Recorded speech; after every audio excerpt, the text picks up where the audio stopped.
But you're not like him, Michael.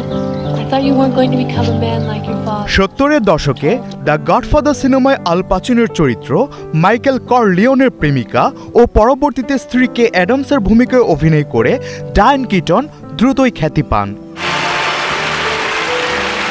কিটনের অভিনীত 1977 সালে মুক্তি পাওয়া সিনেমা এলে হল তাকে এনে দেয় সর্বোচ্চ স্বীকৃতি সেরা অভিনেত্রীর অস্কার।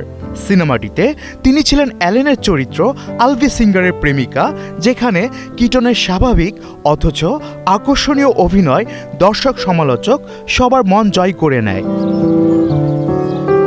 উডি অ্যালেনের সঙ্গে তিনি মোট 8টি সিনেমায় অভিনয় করেছেন, যার মধ্যে রয়েছে 1979 সালের ম্যানহাটন। সর্বশেষ তাকে দেখা গেছে 2024 সালের সিনেমা সামার ক্যাম্পে। অভিনয়ের পাশাপাশি তিনি ছিলেন একজন দক্ষ পরিচালক। 1987 সালে নির্মাণ করেন তথ্যচিত্র হ্যাভেন। 1995 সালের সিনেমা আনস্ট্রং হিরোস কান চলচ্চিত্র উৎসবের আজ সার্তে রিগা বিভাগে নির্বাচিত হয়। 2000 সালে কিটন পরিচালনা করেন পারিবারিক ড্রামাধর্মী সিনেমা হ্যাঙ্গিং আপ। এতে তিনি নিজেও অভিনয় করেছেন।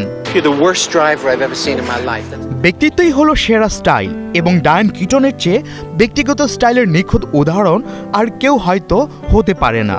তার সিগনেচার পোশাক, শার্ট, টাই আর ঢিলেঢালা প্যান্ট ছিল একেবারে ব্যতিক্রমী, যেখানে মিলেমিশে আছে সৌন্দর্য আর খানিকটা খামখেয়ালিপনা।